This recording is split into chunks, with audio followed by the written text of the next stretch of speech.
Today is all about time management and effective planning because I feel like that is probably one of the biggest things I see in check-ins a lot is just like running out of time for things, feeling like our schedules are crazy, and just the general feeling of there's not enough hours in the day. And I 100% relate to that as well. So, basically, before we get started, if you want, you can have your planner with you. You can have some colored pens or highlighters, phone if you use your Google Calendar, and then just make sure you're comfy, don't have a lot of distractions, and we'll go ahead and dive right in. All right, so tonight, pretty quickly, we're going to cover how to plan your month, how to plan your week, and then how to plan your day, and then narrowing down your 3 MIAs. And I'll explain what that means when we get there. So, big picture that we're going to start with is planning out your month. So, what I like to do at the beginning of each month, I like to sit down and kind of look back at what I accomplished last month, what was still left on the table, and then kind of moving into the new month. I like to start by putting down my work schedule, my husband's work schedule, and anything else I know that needs to be on the family calendar. So, if there's like doctor's appointments or dog grooming appointments or travel, I like to get those all on the family calendar as soon as possible. And I put those in red because those are set, and red signals to me like don't cancel it or you can't cancel it. And that needs to be like number one priority. So that's how I start out every month, is by putting down everything that we already know is set in stone, writing that in red.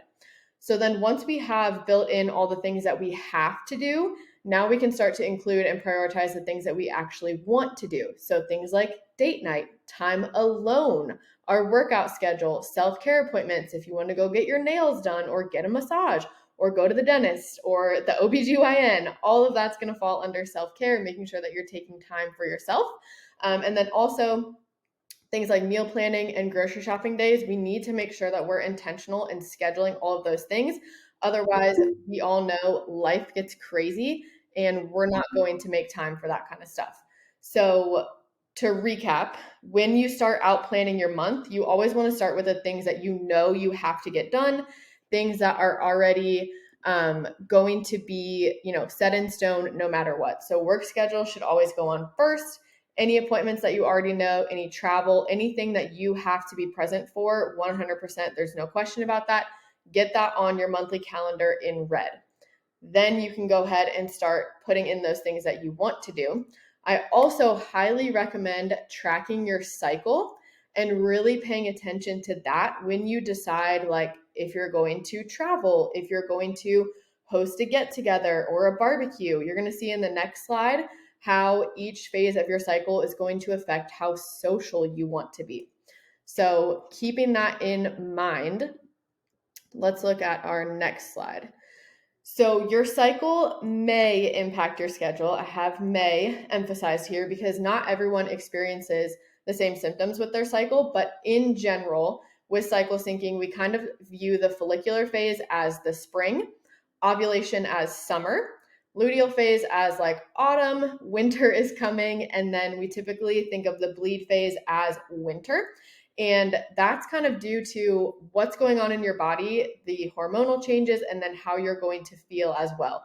So in the follicular phase, we have estrogen rising, and that's going to cause your energy to socialize to also rise. So you're going to feel a little bit more creative, more curious, adventurous. You're going to have really good energy. This is kind of like really good vibes. Everything's coming out of hibernation. Things are growing, literally like the spring.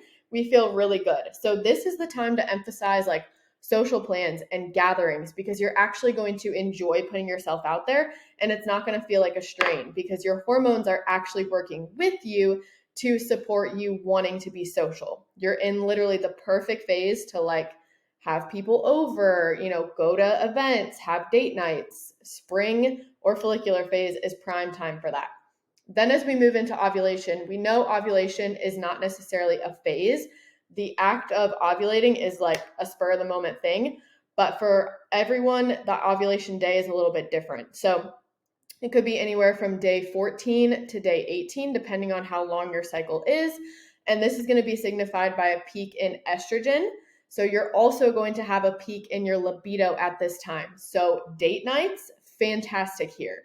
However, if we are wanting to prevent pregnancy, this is when we need to make sure that we have a backup plan, because your libido is going to be high. You're gonna wanna do it. So just be smart in this phase.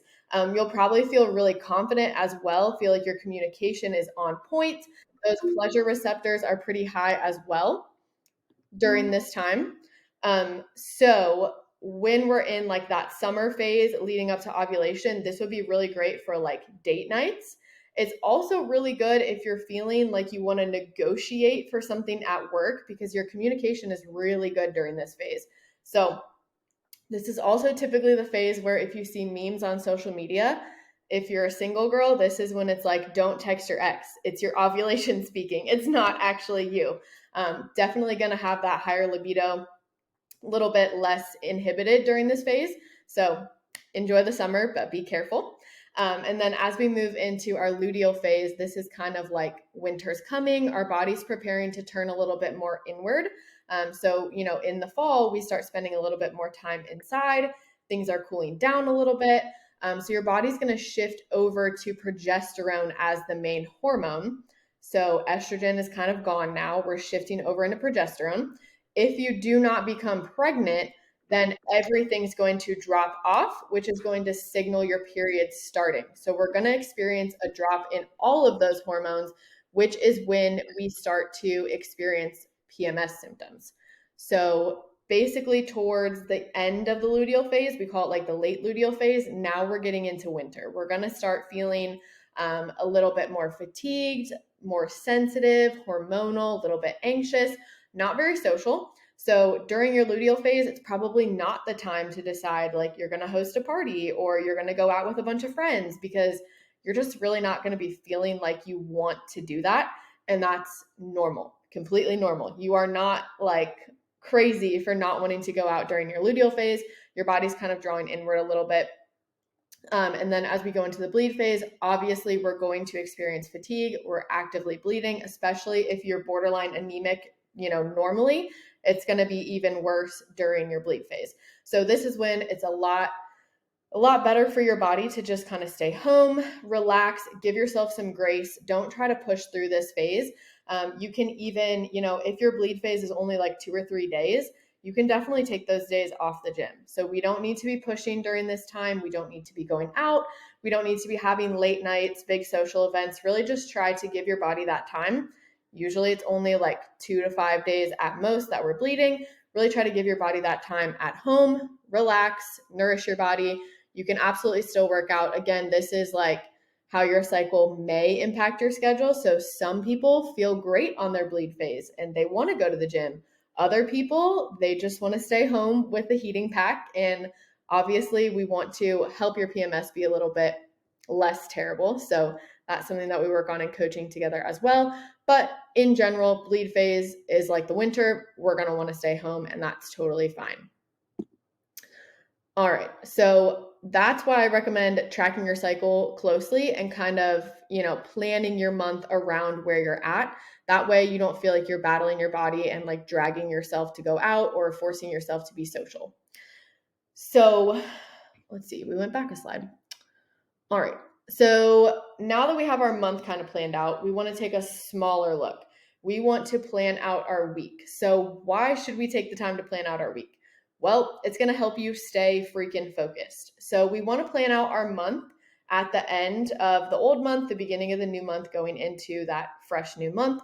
We typically want to plan out our week on maybe like a Saturday or a Sunday so that you can get your grocery shopping done. You can get all the things needed to start out the Monday on the right foot. Now, a lot of you guys work in healthcare, so maybe your week is not as black and white Monday through Friday, but whatever you view as the start of your week, I would make sure you plan your week out a day before that.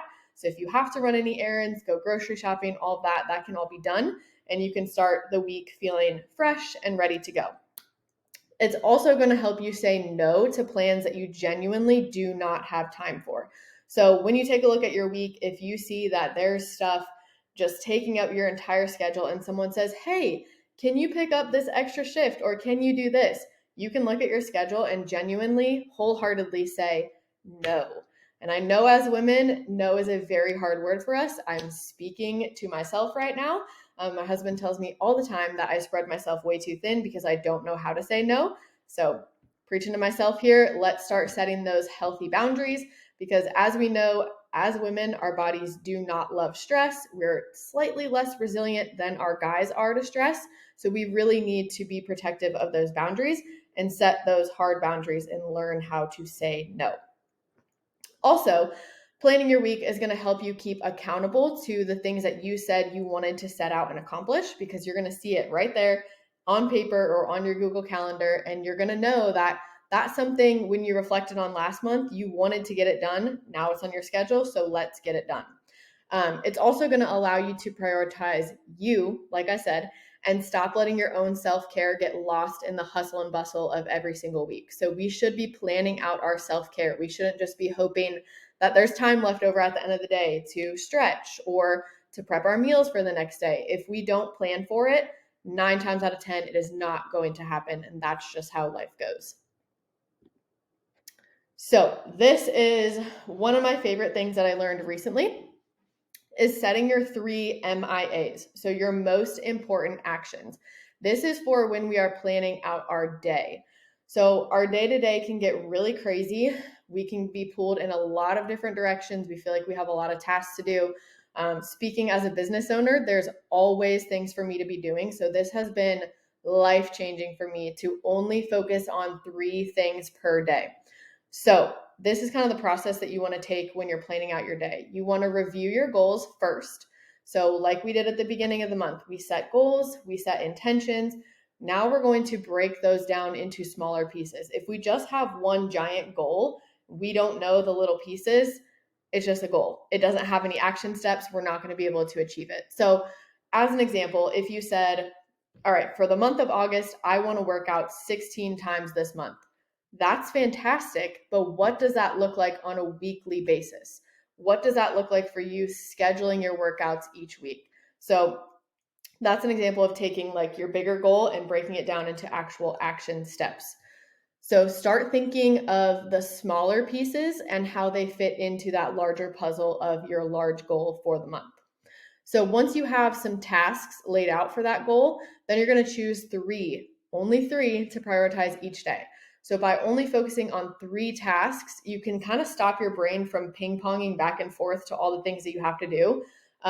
Speaking from experience, when I come down into my office, if I know that like my house isn't clean or like my dishes aren't put away, my laundry is not done, my brain is going to ping pong automatically to all the other things around me. So kind of the same idea, like if you come home after work and you really just wanted to focus on getting your meals ready for the next couple of days of work, but you see your dirty laundry, you see that like the room needs vacuumed or you need to clean up the kitchen, your brain is already ping-ponging and you just lost the focus to prep your meals, which is probably priority number 1 because we all have health and fitness goals that are revolving some way around nutrition. So that's just an example, but make sure that you are really intentional when you sit down and you choose those 3 tasks for the day. I like to do this first thing in the morning. So I talked to you guys a lot about habit stacking and making a morning routine that makes sense for you. So if you guys are off work and let's say you sleep in a little bit, you wake up, you do some nice stretching, maybe a little bit of yoga, 5-10 minutes of a routine, and then you can sit down and look at your day and see what's in red. So what you already planned out, what has to be done, and then you can choose your 3 tasks that you want to get done, set that intention for the day, and only focus on those 3 things. So by setting those 3 things as your most important actions, you're actually going to be able to knock them out. And it's going to give you a sense of accomplishment versus you feel like you did a bunch of things during the day, but you didn't actually get anything done. You can look back and say, these are 3 concrete tasks that I actually completed. And that feels so much better than ping-ponging around your house, doing a bunch of things and feeling like nothing actually got done. Last part of this is you're going to want to time block these tasks. So you're going to want to realistically evaluate how long you think a given task should take you. Should is the key word here. That's the time you want to allot for in your calendar. So let's say you have a day off and you want to knock out laundry. you want to knock out dishes, and then you want to do a little bit of self-care. You want to do a face mask and you want to do like a hair mask or something. So let's say we think our laundry is going to take us an hour. For me, it takes like 3 business days. But let's say we're giving laundry 1 hour, and then we're giving self-care 2 hours, and we're just going to time block those things in our calendar. So what I like to do is use a highlighter. I have an hourly planner, and I like to just highlight and write the task in the middle because it's going to take me that long. I want to know how many hours each task should take me.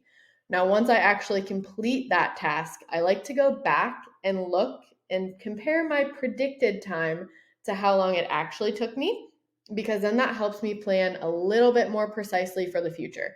So like I said, with my laundry, I always think it's going to take me a lot less time than it does.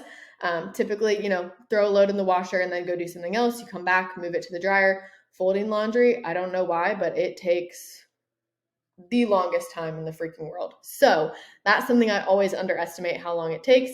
But now that I've been in the practice of time blocking and actually paying attention to how long my tasks take, I can be a little bit more precise in planning out my day versus feeling like it just took me forever to complete a task. Now my whole schedule is off.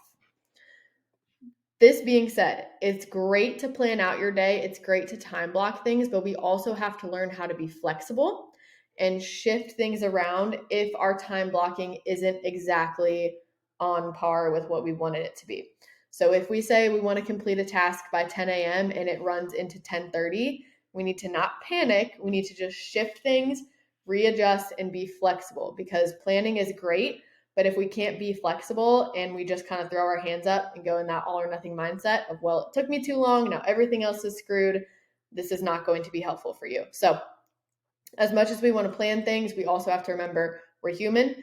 This is life. We're going to get distracted. Things are going to happen. So just kind of shift things as you go through your day. And the more practice you get, the better you're going to get at this, just like with everything else in life.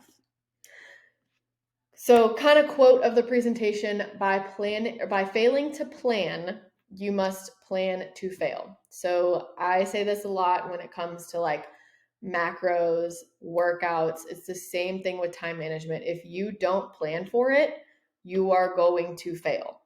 So, playing macro Tetris and just waking up in the morning and hoping you can hit your macros, it's not going to work. So something we do there is pre-track the night before, okay? If we just wake up and hope we find time to go to the gym today, not going to happen. Make sure you get those scheduled on your calendar. Treat it like an appointment with yourself. That mindset is really helpful. These are just some of my favorite planning tools. So that planner that I mentioned, that kind of has like time slots.